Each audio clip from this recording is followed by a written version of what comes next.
Good evening and welcome to the Real Talkshow, the key to all your property matters. With us in the studio today, we've got our wonderful Justin and Marcus. Hello. Well, today our burning question. What is our burning question for today? Do we follow the tenancy agreement or should we try to achieve a win-win situation whenever something big happens? So, Justin or Marcus? I think this one is talking about during this COVID lah. Yeah, especially COVID. COVID lah, when we have signed the tenancy agreement, it states that how much money per month the rental is.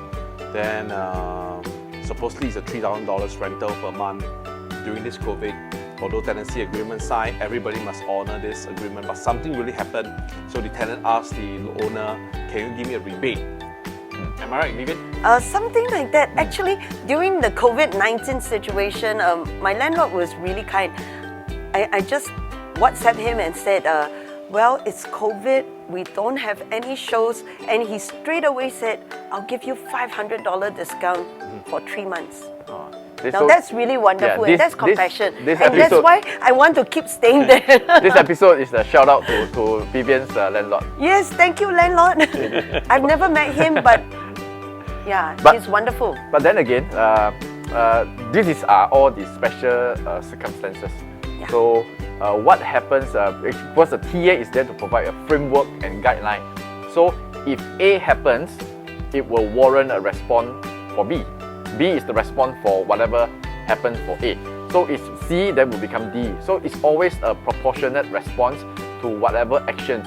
So the TA still is important to provide the whole general guideline to prevent landlord or the tenant from getting into an issue with each other. So it provides a clear way for everybody to follow. But however, apart from COVID-19, there are still multiple scenarios which it's better to get a win-win rather than just follow a T and then go all the way. In Chinese, be flexible lah, flexible. Forgive and forget lah. Forgive and forget. Yes, Yeah, because in our earlier episodes, we were actually talking about, trying to achieve a win-win situation and all, rather than, extending the conflict, right?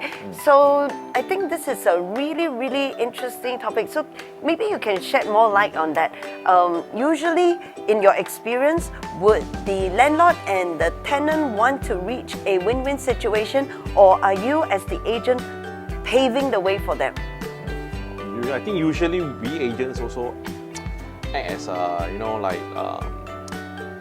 matchmaker for the husband and wife, the landlord and the tenant. We try not to, we'll in front of tenant we'll paint good picture of a landlord. In front of the landlord we'll paint good picture of the tenant. So we try to achieve a win-win. So for this tenancy agreement, I think the question here is I think everybody want to know is like, what if the tenant violate a clause in the tenancy agreement?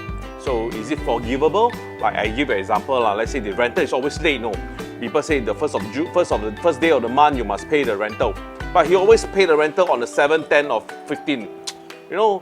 Very annoying. So usually we will tell the landlord, I know the tenancy agreement states very clearly you must pay rental on every first day of the month. However, Mr. Landlord, the tenant explained to me that his pay only come in only after the 10th. So, as long as you pay the rental, why don't you be more forgiving? Then we can actually move on. I think the moral of the story is don't jump to a conclusion. Because yes, if they have been late in paying the rental, but we don't jump to a conclusion that they are lazy, they are trying to play punk. They just want to makan you. Yeah, we don't react to the situation. So we actually, so we find out why is he delaying the rental. So there must be a valid reason. If there's no valid reason and it's really a punk, then we follow the tenancy agreement, give him the full late payment, interest and everything. So, but if it genuinely has a case, then we give him the benefit of doubt, and then we just extend it. So be a little bit flexible. So instead of the 1st, we collect it on the 10th, and then everybody will be happy. Well, that is definitely illuminating, and this has been a very exciting episode of the Real Talk Show. And we'll see you next week. Goodbye. Bye-bye. Thank you.